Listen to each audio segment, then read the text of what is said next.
general, and trying to do our best and be an example of the change that we want to see within our world. I will say that flat out. Now, everything doesn't need to become a conversation. Everything doesn't need to become a war of opinions. I think people are just forgetting that it's very easy to just not support something. It's very easy to not be a fan. It's very easy to change the channel. It's very easy to not watch that movie.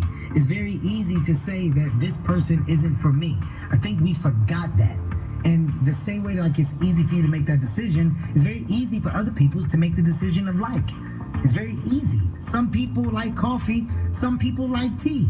It's a choice. It doesn't matter. It's not that it's serious. And I think we're forgetting about the decision. We're forgetting that just because you don't like it, it doesn't mean that you have to voice or express your level of dislike in a way to where it now is destructive, in a way to where it's now offsetting to others that do like. That now creates this conflict that sometimes doesn't need to be had. So, I think eventually we'll get back to a place of just remembering who you're fans of and who you aren't. Right? It's very simple. I mean, I don't dislike country music, but I've never listened to it. It doesn't mean that I'm not a fan of it, but I can't tell you a song. I saw the Bill Maher situation where he weighed in on something that you said about white power and being at an all-time high. He took it very literally. He took it very literally. I meant what I said, though. I wasn't wrong about what I said. It wasn't a thing. And if he felt that I was, that's fine for him. But Bill Maher can't speak from a position of knowing what the black community is going through still today. Like, you can't speak from a position of never experiencing and never being a part of and acting as if you do and as if you have, right? I looked at a video today with more cops beating a young guy's ass. They broke this kid's ribs, 8 of them holding him down, his name in the ribs. Yep. It's still happening. So to my point of what I was saying to Bill Maher, there is a high level of white privilege that we're still seeing on display. There's a high level, and it's at an all-time high. And today, it is. And today, we're still experiencing it as if it's no consequence. To me, that still seems like the white privilege that we're speaking of.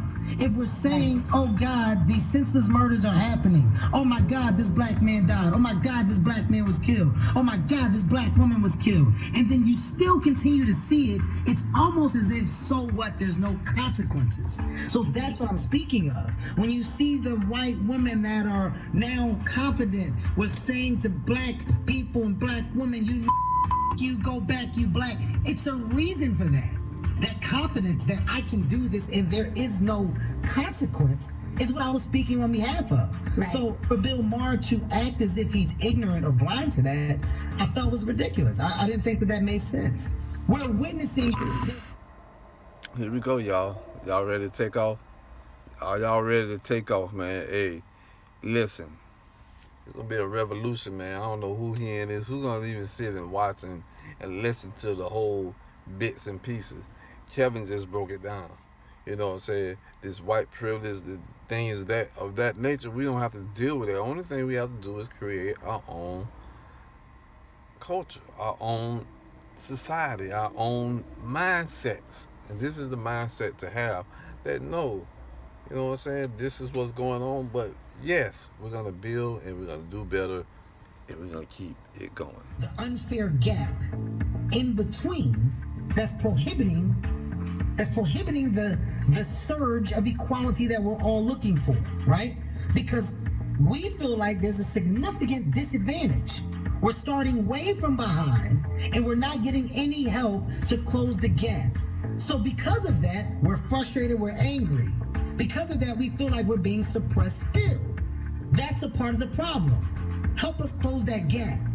This is what minorities, black and brown people, this is what we're talking about. About from the start, there was a significant advantage for the white culture. You started out way ahead. There's no reason why I'm still giving financial advice in black communities about a checking and a savings account. Because all we have is check cashing places and liquor stores. That's not a coincidence. We're set up to lose. Yep, Charlamagne the God here. Weekends with the Breakfast Club. That was our conversation with the legendary Mr. Kevin Hart. Man, I'm you know, Kevin when you Hart sit back dad. and you just watch how people have grown over the past decade, my